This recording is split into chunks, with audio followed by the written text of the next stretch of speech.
எப்படிலாம் தூங்குறான் பாருங்க.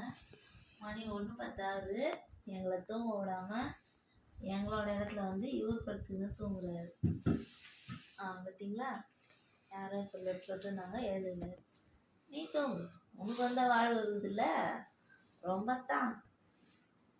சரி பார்த்து பார்த்து. ஏன் கீழே அந்த பெட்டுன்னு ஒன்று போட்டுக்குது, அங்கே போய் படுத்தா ஆகாதா? ஏண்டா நாங்கள் எப்படிடா தூங்குறது நீ இப்படி படுத்தா? ஐயே, காலை விரிச்சின்னு வேற தூங்குற, ஒரு அடக்க ஒடுக்கமாக தூங்குறது இல்லை. ஏண்டா டேய் நிக்கபாய், காலை மடக்கு, காலை மடக்குறாடா பாரு. என்ன பாப்பரம் தான் தூங்கு. மணி 1:10 பாருங்க.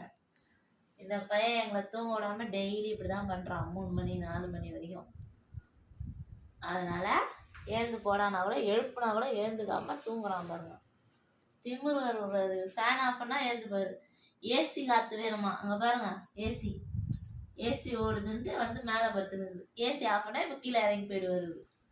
ஏசி ஆஃப் பண்ணிட்டா நிக்கோ பாய், நிக்கோ குட்டி, ஏசி ஆஃப் பண்ணு, கீழே போயிடுவாங்க. வேணாவா? இவங்க அக்காங்க வந்து சப்போர்ட்டு ஏசி போட்டு குழந்தைய போத்தி விடல, பெட்ஷீட் எதுவும் போத்தி விடு, தூங்கிடுவான். நல்லா பரப்பைங்க. எழுந்துக்க மாட்டான். போத்தி விட்டோன்னா நல்லா தூங்குவோம் 2 பேரும். நான் பார்த்து கொசு கடிக்க போகுது, கொசு பேட்டை எடுத்து கொசு அடிச்சு விடு. பார்த்து கொசு கடிக்கக்கூடாது. குழந்தைய கொசு கடிக்கும், கால் அம்பிக்கொடு, கால்லாம் வலிக்கும், கை கால்லாம். காலிலேருந்து வேலை செஞ்சார்ல, மாடி ஏறி இறங்கிருக்காரு 100 வாட்டி. அதனால கால் கையெல்லாம் அமிக்கும், குழந்தைக்கு உடம்புலாம் அமிக்கும். இந்த கால் பத்தியா அமிக்கும், காலை அமிக்கும். அதுதான் அவர் வந்து இங்கே தூக்கி வேற காமிக்கிறாரடா. ரே சாமி, தூக்கிலாம் காமிக்கிறடா.